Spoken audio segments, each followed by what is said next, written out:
Alright, this video is the continuation of the previous one. We're still doing Grade 12 Physics Paper 1 2019. And in the last video, we did only 1.1 to 1.5. In this video, we're going to do 1.6 to 1.10. The other questions are going to follow in the other videos or in the next video. So I don't want to be yapping too much. I want to get into it because I don't want to be wasting any time at all. Let us get into it. 1.6, which is a Doppler effect question. It said, a police car with its siren on is traveling at a constant speed towards a stationary sound detector. The siren emits sound waves of frequency f and speed v. So the keyword here is towards, right? So we have a formula for calculating the frequency of the sound detected by the listener or detector as follows, right? So we have the frequency detected by the listener is equal to v plus or minus the vl over v plus minus or plus the vs multiplied by the frequency emitted by the sound source, right? So if it is coming towards, in Doppler effect, one of the two, the sound source or detector, are going to be moving, not both of them. So one of them, either of them is going to be moving. So the one that's going to be moving, if they're moving towards the other one, then that means the distance between them is decreasing. It is shortening. So as the distance between them is shortening,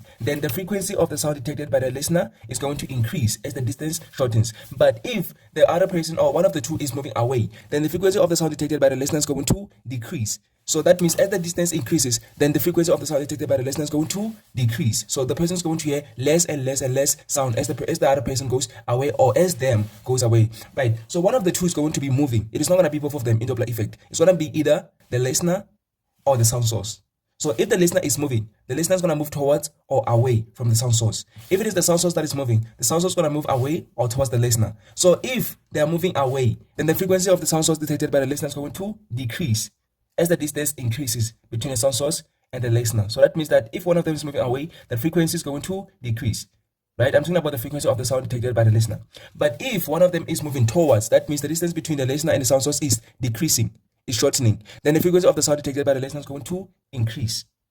So that means the person is going to hear more and more sound. So I hope that is clear. But here we have a towards scenario. So that means that the distance is going to decrease. That means the frequency of the sound detected by the listener is going to increase. Let us see what options we have here and also what the questions say. So the questions say, which one of the following combinations best describe the frequency and speed of the detected sound wave? So as they say that the speed is constant, so it's not going to be changing, right? So wait, let me see. Which one of the following combinations best describes the frequency and the speed of the detected sound wave, right? So is the frequency going to increase or decrease? Is it going to be greater or less than f? It is going to be greater because it is coming towards. So that means it's going to be option C or D. But what about the speed? Is the speed going to be the same or is it going to be different? Because they say that it's a constant speed, it doesn't change. That means speed is going to be the same as V. That means the option that is correct for 1.6 is D, which is that the frequency detected is greater than the original frequency emitted. And the speed is going to be the same. It's still going to be V. So the correct option for 1.6 is D. Let us go to the next question, which is 1.7. So question 1.7 is electrostatic question, and it says two identical spheres R and S on insulated stands carrying charges of positive Q and negative Q respectively are placed a distance R apart. Sphere R exerts an electrostatic force of magnitude F on sphere S. Right, so we have these two spheres that are identical. When I say that they're identical, they don't necessarily mean that they have the same charge. Although it is the case in this example, they mean like they have the same mass. That means that they are the same size. So when they say they're identical, they don't actually mean the charges, the magnitude of the charges. They simply mean the size and the mass, right? So they're saying the two spheres are now brought into contact and return to the original positions. The magnitude of the electrostatic force that sphere R exerts on sphere S is now, okay, so let us do this together. Remember that this is about, this is Coulomb's law, by the way. So remember that Coulomb's law states that the magnitude of the electrostatic force between 2 point charges is directly proportional to the product of the magnitude of the charges and inversely proportional to the square of the distance between them. Right? So that means that as we increase the distance between the 2 point charges, the electrostatic force is going to decrease. But as the distance between them decreases, that means as we pull them closer, then the electrostatic force is going to increase. So I hope that you still remember that. Right, so what is going to happen is we're going to have the sphere Q here, which is positively charged, as sphere R, that's what it actually meant. So we're going to have the sphere R here, and then we're going to have the sphere S, which is negative Q. Right, so their distance are apart, and they're going to be brought into contact. So bringing about them into contact is something that we learned in grade 10. So because they have opposite charges, this one is positively charged and this one is negatively charged, then that means that as we bring them into contact, there's going to be a transfer of electrons. There's going to be a sharing of electrons. Since this one is negatively charged, that means it has more electrons. It is going to share electrons with this one. All right, so because this one is positive Q and this one is negative Q, that means they have the same magnitude, but well, I don't want to say they have the same magnitude, but it's in opposite direction. What I want to explain is this one is positively charged, this one is negatively charged. That means the number of protons that we have here is the same as the number of electrons that we have here, and vice versa. That means maybe this one has let me say this one maybe has 4 protons, but it only has negative, and maybe it has 1 electron. Okay, so this one has 4 protons and 1 electron, but this one's going to have 4 electrons and 1 proton. All right, so this is what we basically mean. So this one is going to be, okay, positive 4 minus 1 is going to be positive 3, and then negative 4 plus 1 is going to be negative 3. So this one's going to be positive 3 coulomb, this one is going to be negative 3 coulomb. So this is what we basically mean. So what's going to happen is only electrons are shared. Okay, it is not the protons that move, it is only the electrons that move, right? So as the electrons are the only ones that move, that means this one that is more negatively charged, it is going to share its electrons with this one. So it's going to be transfer of electrons. So this one is going to share its electrons to this one, right? So it's going to like give, let me see, we have negative 4. So what is going to happen is we're going to say negative 1 plus negative 4. So we're going to be like negative 1 plus negative 4. What is that equal to? And then we're going to divide that by 2. So that means we're going to have negative 1 plus negative 4, which is going to be negative 5, then this divided by 2.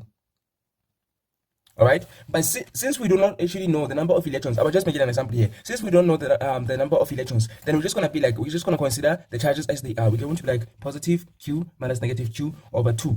So since positive q minus negative q, well, what I actually meant is positive q plus negative q, because we have to add them and divide by 2, which is still gonna give us positive q minus q, which is just 0. Then over 2, we're just still gonna get 0. So that means after they're brought into contact, they're both going to have a charge of 0 due to the balance of the electrons. All right, so they're going to have a charge of 0, and they're saying the magnitude of the electrostatic force that sphere R exerts on sphere S is now, because now they're going to have a charge of 0. That means they're not going to exert any force on each other. That means they're both neutral. So that means R is not going to exert any force on S. So that means that the force that R is going to exert on S is 0. All right, so the correct option for 1.7 is A, which is 0. Okay, so I hope that I actually explained in a way that you understand. If you don't, please let me know in the comment section. Let us go to the next question, which is 1.8. So 1.8 is which one of the graphs below best represent the relationship between the potential difference V and the current I for an ohmic conductor or resistor, right? What does Ohm's law say? So the Ohm's law says that at a constant temperature and pressure, or at STP, the potential difference across a conductor is directly proportional to the current through it. Let me repeat that. So the Ohm's law states that at a constant temperature and pressure, the potential difference across a conductor is directly proportional to the current through it. So if this is an ohmic conductor, that means it obeys the Ohm's law. Then that means that the potential difference across the conductor has to be directly proportional to the current through it. So direct proportionality is represented by which graph here? It is going to be graph B, because graph B looks like this. And we have the potential difference on the y-axis and the current on the x-axis. So that means this is going to be the direct proportionality as represented by graph of B. So that means as the current increases, the potential difference also increases. But the other graphs, they don't actually represent that, especially C and D. So C and D are both showing a decrease, which is an inverse proportionality. That means as the current increases, the potential difference decreases. As the current increases, the potential difference decreases, as well as D, which also shows the same thing, but it's just exponential. So that means that as the current increases, the potential difference decreases. So that is not ohmic at all. And when it comes to A is just constant. So this is not an ohmic conductor. So the potential difference is not going to remain constant as the current increases. It is only A, which is this one. It is only B, that's what it actually meant. It's only B, which is this one, that shows a direct proportion.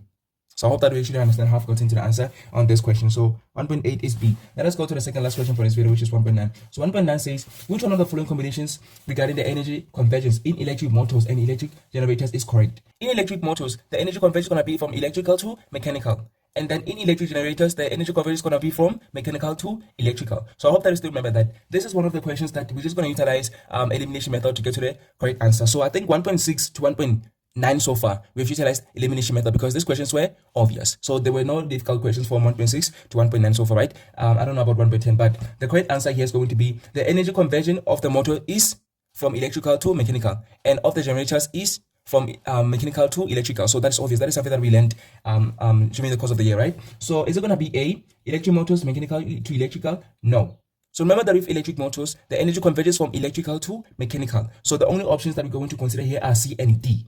So we're going to eliminate A and B. So since we're looking at the option C and D, is it C or is it D? So C in terms of the generators say that it is electrical to mechanical, and that is not correct because we know that the energy conversion of generators is from mechanical to electrical. So that means that the correct option here is D, because it says that the energy conversion in motors is electrical to mechanical, which is correct, and the energy conversion in generators is from mechanical to electrical, which is also correct. That means that 1.9 is D. So this is one of the questions where we had to utilize the elimination method. So A, B, and C are obviously wrong. Now let's get to the last question for the video, which is 1.10. So 1.10 says, consider the statements below regarding photoelectric effect. So the photoelectric effect proves that light energy is quantized. That is the first one, and that is true. Number 2, light has a particle nature. That is true. Light has a wave nature. That is not true. So even in this question, we're still going to utilize the elimination method because we already know what photoelectric effect proves. It proves that energy is quantized, well, the light energy, right? And it also proves that light has a particle nature, not a wave nature. So that means that 1 and 2 are the only correct options. So we're going to choose from A to D the option that matches up with 1 and 2, which is that the light energy is quantized and the light has a particle nature. So is it going to be A, which says 1 only? No, it is not just 1. It is 1 and 2.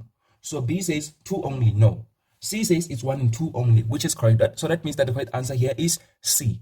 D says 1 and 3 only. So it is not 3. Although 1 is correct, 3 is not correct. So that means that it is not D. It is only C that is correct here. And then 1.10 has C as the correct option. So I hope that I've actually enjoyed the video and I've actually explained everything in the way that you understand. Fortunately now, from 1.6 to 1.10, all of these questions just required us to utilize the elimination method. There were obviously correct answers. That means we didn't actually need to work them out. Although I had to remind you of the electrostatics when we actually bring the two spheres in contact. That is something that I actually learned in grade 10. But I hope that generally you have actually enjoyed the video. We're going to continue with the other questions in the next video. So I'm going to do question 2, which is the Newton's laws, question 3, which is the vertical projectile respectively. So that means that I'm going to do a question per topic per video. So the fact that we only have 9 questions remaining, which is question 2 to question 9, means that I'm only going to do 9 videos. So I'm going to do question 2, question 3, question 4, and I'm going to separate them into different videos. So I hope that you have enjoyed. And if there's anything that you didn't actually understand in this video, then let me know in the comment section. But if there's none, then I'm glad that you were able to enjoy the video. I'm going to meet you in the next video. So thank you.